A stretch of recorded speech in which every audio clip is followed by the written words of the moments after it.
why doesn't the Vatican City house any refugees?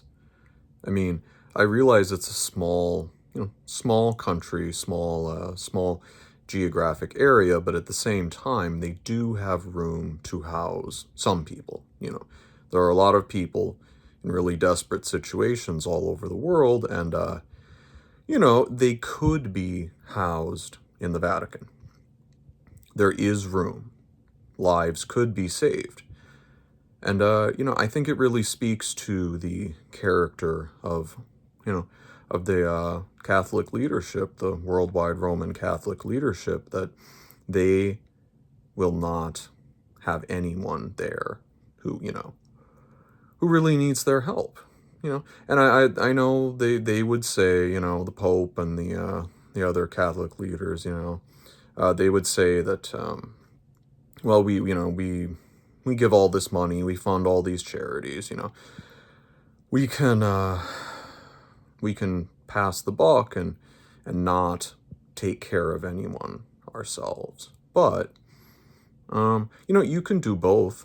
I mean, you can donate to charity and do charity in your own life, right? It's not it's not a mutually exclusive thing. It's not like it's either or. You could absolutely take if you're wealthy, you could donate a lot of money to charity. You could also you could also have people in your own home. You could take care of take care of the homeless in your own home on your own property, and you could help them out. So why don't people do that? Why don't people why don't people go the extra mile and actually help people? They could. Particularly, and I mean with wealthy people, I mean, okay, they're not claiming to be necessarily, they're not necessarily claiming to be the best people on earth, but everyone in the Vatican City, pretty much to one degree or another, is claiming to be, they are claiming to be the best, most moral people on earth, because that's why they lead the church, right? I'm not a Catholic myself, but that's my understanding, is that they're supposed to be the very best. They're supposed to be the most altruistic, generous, compassionate, benevolent people on earth. So they should logically be willing to do everything within their power to help the less fortunate and help people who really need a helping hand. And the fact that they don't, the fact that they're not willing to do that, makes me doubt their sincerity. Because, how can you claim to be a good Christian? And I'm not a Christian myself, but my understanding is that, didn't Jesus tell his followers to care for the poor and to care for the desperate and to, not value wealth and comfort and luxury and that kind of thing? I mean, didn't Jesus direct his followers to, to wash the feet of the poor, to care for the poor, to go out among the sick and the destitute and the wretched, essentially? And I don't see the leadership of the Catholic Church doing that.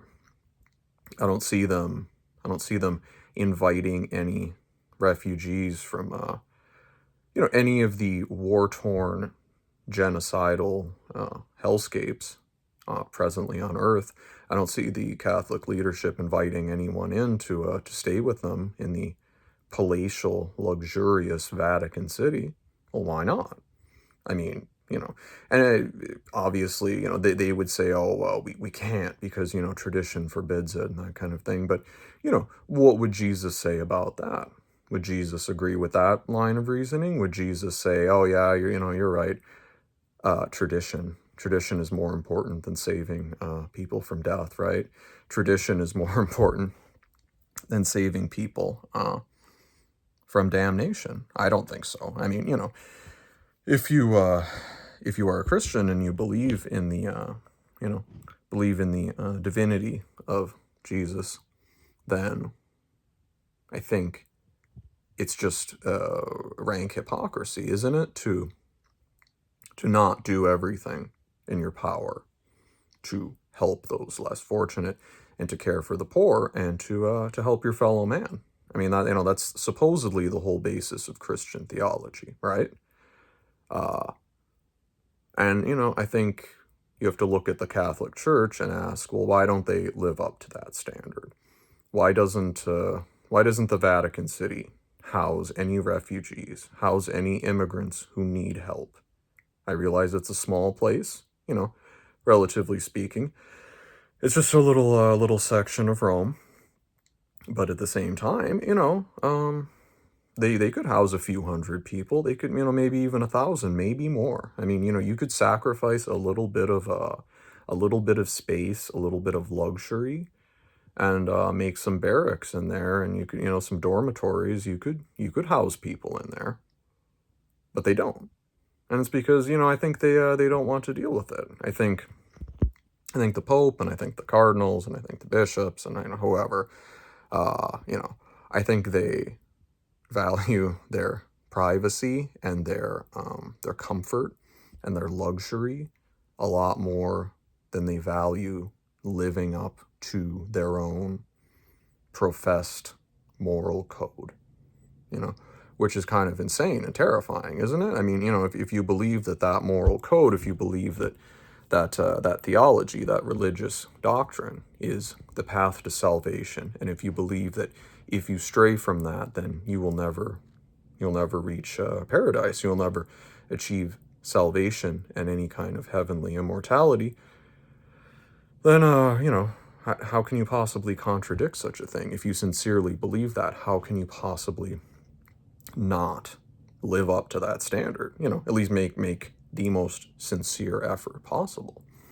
How can you live in decadent luxury, surrounded by jewels and all the finery the world can afford, well, people starve to death, people die of, preventable disease, people die, as a result of, human conflict, and you could save those people, the Pope could save how many lives, maybe, let's just say by letting people into the Vatican and, like refugees from war zones and things like that, like people from Gaza or people from South Sudan, or, people in places like that.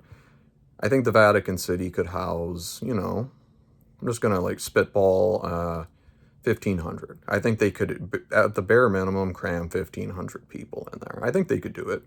They could definitely house them, feed them, give them medicine, all the necessities of life. I mean, they could give them an education if they really wanted to be nice and generous. But if they're not willing to do that, then I think you just have to question the sincerity of their whole message.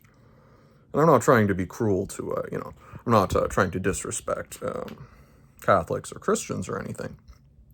But I'm just trying to point out the blatant hypocrisy there.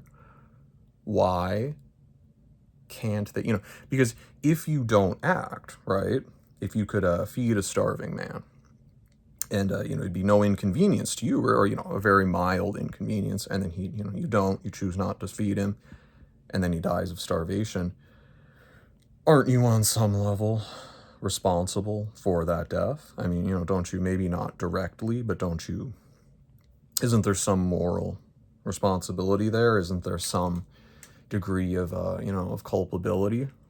Don't you have to take some responsibility for letting that happen?